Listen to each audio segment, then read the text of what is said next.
It's midnight. You're lying in bed, phone in hand, scrolling through real estate listings. Every single house that doesn't look like it's about to collapse costs $500,000. The kitchen has laminate countertops from 2003. The carpet is beige, that specific shade of beige that screams, I was installed when dial up internet was a thing. There's fake wood paneling in the basement, and the listing agent has the audacity to call it a starter home. Meanwhile, you're sitting there doing mental math on your salary, wondering if you've somehow missed a massive promotion or if the entire housing market has collectively lost its mind. Spoiler alert, it's not you, it's the math, and the math is absolutely brutal. Hi, I'm Hamster, and today we're going to do something that real estate agents hate. We're going to calculate who can actually afford a $500,000 house in 2026. Not who the bank will give a loan to, but who can legitimately afford it without turning their life into a financial stress simulator. Because there's a massive difference between qualifying for a mortgage and actually being able to sleep at night after you sign the paperwork. Let's get into it. Let's start with the uncomfortable reality. In dozens of US markets right now, $500,000 is the baseline. That's not getting you a mansion. That's getting you a 1,200 square foot box with 3 bedrooms, 2 bathrooms, and a yard the size of a beach towel. In cities like Denver, Austin, or anything within commuting distance of a major metro, $500,000 is what normal people are expected to somehow come up with for normal houses. Now let's look at income. The median household income in America is around $84,000. Let me say that again, $84,000. So we're asking people making $84,000 to afford homes that cost 6 times their annual income. If that ratio sounds insane to you, congratulations, you're paying attention. Because for most of the 20th century, the rule of thumb was that a home should cost about 2.5 to 3 times your annual income. That was the affordable range. Now we're at 6 times, and we're supposed to pretend that's normal. But everyone keeps saying you can do it. The mortgage broker says you're approved, your parents bought a house on way less, some influencer on TikTok is flipping houses with no money down, so what's the problem? The problem is that everyone is lying to you about what affordable actually means. Let's start with the down payment because that's where most people's dreams go to die. The old rule was 20% down. On a $500,000 house, that's $100,000 cash. Let me say that again, $100,000. Now, let's compare that to reality. The median savings account in America has around $8,000 in it. That's not a typo, $8,000. So you're not just a little short, you're $92,000 short. You're not in the ballpark. You're not even in the same zip code as the ballpark. And before you say you'll just save it, let's do that math too. If you're making $84,000 a year and somehow, miraculously, manage to save 10% of your gross income, which almost nobody does, you're saving $8,400 per year. At that rate, it'll take you 12 years to save the down payment. Assuming housing prices don't go up, which they absolutely will. So by the time you've saved $100,000, that $500,000 house is now $600,000. You're chasing a moving target that's moving faster than you can run. This is the first lie. The lie that homeownership is within reach if you just save enough. The math doesn't work. It hasn't worked for years, and it's getting worse. So you skip the 20% down payment. You put down 5% or 10% instead, which is what most people actually do. Congratulations. You just unlocked a new expense called PMI, Private Mortgage Insurance. This is the fee you pay every single month for the crime of not being wealthy enough to put 20% down. It's essentially a poverty tax that runs anywhere from $200 to $400 per month, depending on your loan. You're paying extra money every month for insurance that protects the bank, not you, because they're worried you might default. Think about that for a second. You're already starting from a position of financial punishment. Before you've even made your first mortgage payment, before you've bought a single piece of furniture, before you've turned on a single light, you're paying extra money because the bank doesn't trust you. And this PMI isn't a one-time thing. It's every month, for years, until you've built enough equity to refinance or reach 20% ownership. For most people, that's 5 to 10 years of paying this tax. 5 to 10 years of handing over $300 a month to an insurance company for the privilege of being a homeowner. That's over $25,000 you'll never see again. Money that could have been invested, saved, or spent on literally anything else. Instead, it's gone. Now let's talk about the actual mortgage payment. You put down 10%, which is $50,000 that you somehow scraped together. That leaves you with a $450,000 loan. At current interest rates, somewhere in the 6% to 7% range, depending on your credit, your monthly mortgage payment is going to land around $2,750 to $2,850. That's just principal and interest. That number doesn't include a single other thing you need to actually live in the house. Let's add property taxes. Depending on where you live, you're looking at anywhere from $4,000 to $8,000 per year. Let's be conservative and call it $5,000. That's roughly $420 per month. Then there's homeowners insurance. This has skyrocketed in the past few years thanks to climate change, making everything more expensive to insure. You're looking at another $250 to $350 per month, depending on your location and whether your house is in a flood zone, fire zone, or tornado alley. Let's call it $300. Then there's maintenance, the thing everyone forgets about until the water heater explodes at 11 p.m. on a Sunday. The general rule is to budget 1% of your home's value per year for maintenance and repairs. On a $500,000 house, that's $5,000 annually, $417 per month. And don't forget the PMI we talked about earlier. Let's add another $300. So let's add this up. Mortgage payment, $2,850. Property taxes, $420. Insurance, $300. Maintenance, $417. PMI, $300. Your total monthly housing cost is now sitting at roughly $4,287. And that's assuming nothing breaks. You don't need a new roof, your HVAC doesn't die in July, your HOA doesn't randomly decide to repave the entire neighborhood and send you a $3,000 bill. This is the best case scenario. This is the nothing goes wrong version of owning this house. And we haven't even talked about furniture, or moving costs, or the fact that when you buy a house, there are about 47 unexpected expenses that magically appear the moment you sign the papers. Here's where it gets really fun. Financial advisors will tell you that you shouldn't spend more than 28% of your gross monthly income on housing. Banks will approve you if your total debt-to-income ratio is under 43%. Let's reverse engineer this. If you're spending $4,287 per month on housing, and that represents 28% of your income, you need to be making roughly $184,000 per year. If we use the more lenient 43% rule, the absolute maximum the bank will allow, you still need to be pulling in around $150,000 annually. Now, let's put those numbers in perspective. Only about 10% to 20% of U.S. households make $150,000 or more. That means 80% of American households cannot comfortably afford a $500,000 house under any reasonable financial standard. This isn't an opinion, this is just math being cruel. But you're thinking, people are still buying these houses? Who are these people? Some of them have dual incomes in high-paying fields. Some of them have family money, parents or grandparents helping with the down payment. Some of them are stretching themselves so thin that one medical bill or one job loss would collapse their entire financial life. Let me show you what that actually looks like when you run the numbers on a real household trying to make this work. Meet a household we'll call the Johnsons, two working professionals pulling in a combined $160,000 a year. That puts them well above the median, solidly in the upper middle class. They should be comfortable, right? Let's watch what happens when they buy that $500,000 house.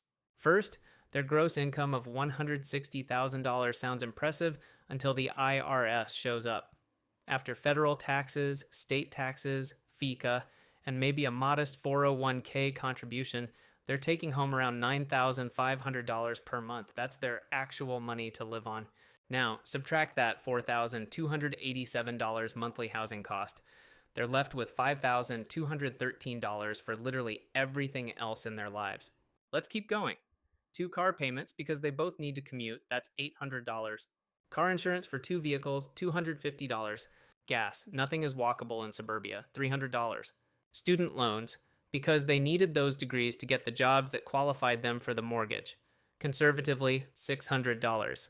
Health insurance premiums that their employers don't fully cover, $400. Groceries for a family trying to eat reasonably healthy, $800 if they're careful. Utilities for that bigger house, electricity, water, gas, internet, phones, $450. Let's add those up. Car payments $800, insurance $250, gas $300, student loans $600, health insurance $400, groceries $800, utilities $450, that's $3,600. Now they have $1,613 remaining for the entire month. And we haven't touched clothing, entertainment, kids' activities, car repairs, medical co-pays, the psychological need to occasionally leave the house and pretend you have a life savings emergency fund, retirement beyond that modest 401k. Good luck. This household is spending 45% of their take-home pay on housing. Not 28%, not even 35%, nearly half. And these aren't irresponsible people. They're not buying jet skis or taking European vacations. They're just trying to live in a house that the market tells them is normal. Here's what that actually feels like day to day. It feels like checking your bank account before buying groceries. It feels like saying no to your kid's field trip because that $35 might be needed if the check engine light comes on. It feels like lying awake at 2 a.m. doing mental math about whether you can afford new tires this month or if you need to push it to next month and just pray it doesn't rain. It feels like being one unexpected expense away from disaster at all times. The HVAC breaks. That's $5,000 you don't have. Someone rear-ends you and your deductible is $1,000. You're putting it on a credit card. Your kid needs braces. You're financing dental work like it's a car. This is the reality for households earning $160,000 trying to own a $500,000 home. Now, imagine what it looks like for the household making $120,000. Or $100,000. Or, God forbid, the actual median income of $84,000. At median income, buying a $500,000 house isn't tight. It's not even stretching.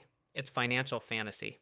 It's mathematically impossible without either massive external help or accepting a level of risk that would make a skydiver nervous. So, who are the people buying these houses? Let's be honest about the answer. Group 1, dual income professionals, 2 lawyers, 2 doctors, 2 tech workers. Combined income $250,000 plus. These people can actually afford it, but they're the top 5 to 10% of earners. They're not the norm. Group 2, the inheritor's family money. Parents or grandparents helping with the down payment. In some markets, it's estimated that 30 to 40% of first-time homebuyers receive family assistance. If you don't have that, you're competing against people who do. Group 3, the stretched people who are technically approved but living on a knife's edge. They make $120,000, got a 3% down payment loan, and are spending 50% of their income on housing. They're one job loss, one medical emergency, one recession away from disaster. And they're telling themselves it's fine. Here's what nobody tells you. When you buy a house you can't afford, you're not building wealth. You're building a trap. You're creating a situation where you can't leave your job, can't take risks, can't invest in other opportunities because every dollar is already allocated to keeping the house. The equity you're building, you can't touch it. It's locked in walls and roof. And if you ever need to access it, you have to sell the house or take on more debt. You've traded liquidity for an asset that's costing you more than it's giving back. Let's talk about the hidden costs that don't show up in any mortgage calculator. Closing costs. When you buy a house, closing costs typically run 2 to 5% of the purchase price. On a $500,000 house, that's $10,000 to $25,000. Cash, up front, on top of your down payment. Moving costs, professional movers, $1,000 to $3,000. Renting a truck still costs money and time off work. Immediate repairs. That inspection report always finds something. Maybe it's a minor plumbing issue. Maybe it's an electrical panel that needs replacing. Whatever it is, it's money you didn't plan for in the first 30 days. Furniture. You're moving from an apartment to a house. Suddenly, you have rooms you've never had before. A dining room, a guest room, a yard that needs a lawnmower, a garage that needs shelves. It adds up fast. The new house tax. Every home improvement store within 20 miles knows when you buy a house. You will spend hundreds, if not thousands, on things you never knew you needed. Paint, tools, hardware, plants, blinds, trash cans, a snow shovel, a hose. These aren't luxuries. These are the reality of moving into a space that's larger and more complex than what you're used to, and they almost never make it into the budget. Let's talk about what happens when you ignore this advice, because plenty of people do. You stretch. You convince yourself it'll be fine. Maybe you're betting on a future raise that hasn't materialized yet. Maybe you're planning to pick up freelance work on weekends. Maybe you're just really, really tired of renting, and you want this so badly that you've stopped thinking rationally. So you buy the house. Congratulations. Now what? Month one, you make the payment. It's tight, but you did it. Month two, same thing. You're cutting back on eating out, skipping the gym membership, but you're managing. Month four, your car needs new brakes. That's $800 you didn't budget for because every dollar is already allocated to keeping the house. You put it on a credit card. Month seven, the air conditioning dies in July. The repair quote is $3,500. You don't have it, you finance it. Month 9. Your spouse's hours get cut at work. Suddenly, you're $600 short every month. And that emergency fund you were supposed to build? It never happened because there was nothing left to save. This is the reality of being house poor. You own a house, technically, though the bank really owns it for the next 30 years, but you can't afford to live in it comfortably. You can't afford to maintain it properly. You definitely can't afford to enjoy it. Every unexpected expense becomes a crisis. Every financial decision is made through the lens of, can we still make the mortgage? You become a prisoner in your own home, working to pay for walls you're too stressed to appreciate. And here's the really twisted part. Because housing has become so unaffordable, we've normalized this misery. We've rebranded financial desperation as adulting. Oh, you're house poor. Welcome to homeownership. Can't afford furniture for 3 of your rooms? That's just part of the journey. Eating ramen for dinner because all your money went to the mortgage? You're building equity. It's like we've collectively agreed to pretend that struggling to afford basic home ownership is somehow a rite of passage rather than a symptom of a broken system. The math is screaming at you, but culture keeps whispering that you should buy anyway. Your parents bought a house at your age. Never mind that their house cost 3 times their annual income and yours costs 6 times yours. Never mind that interest rates were 12% in the 80s, but home prices were a fraction of what they are now. The comparison isn't fair. It's not even close to fair. Your friends are buying. Never mind that you have no idea what their actual financial situation looks like. Maybe they had family help. Maybe they're drowning behind their freshly painted front door. Maybe they're lying awake at 2 a.m. just like you would be. Society tells you that renting is throwing money away. Never mind that being unable to afford your mortgage is also throwing money away, just with extra steps and worse consequences.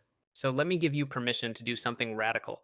You can look at a $500,000 house, run the real numbers, and decide that it's not worth sacrificing your financial stability, your mental health, and your ability to build actual wealth. You can keep renting. You can save aggressively and wait for a market correction. You can look at cheaper markets or smaller homes. You can acknowledge that the American dream of home ownership has been warped into something unrecognizable and possibly unattainable for where you are right now. And that's not your fault, because here's what actually builds wealth. It's not owning a house you can barely afford. It's having margin in your budget. It's being able to invest consistently. It's not having to choose between fixing your roof and contributing to your retirement account. It's sleeping at night without anxiety about how you'll cover next month's payment.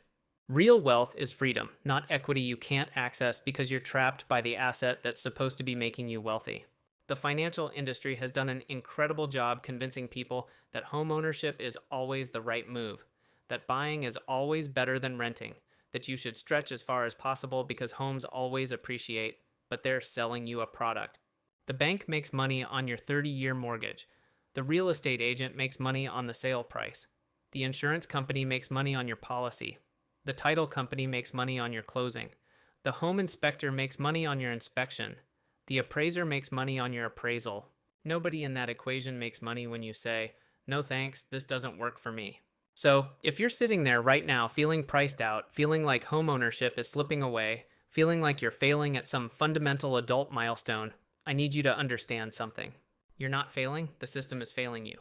Home prices have outpaced wage growth so dramatically that what was normal and achievable for previous generations is now a luxury item for most people. A $500,000 house is not a starter home. It's not affordable on a median income. It's not something you should stretch for unless you genuinely have the income to support it without financial acrobatics. So here's my actual advice. Stop looking at what you qualify for.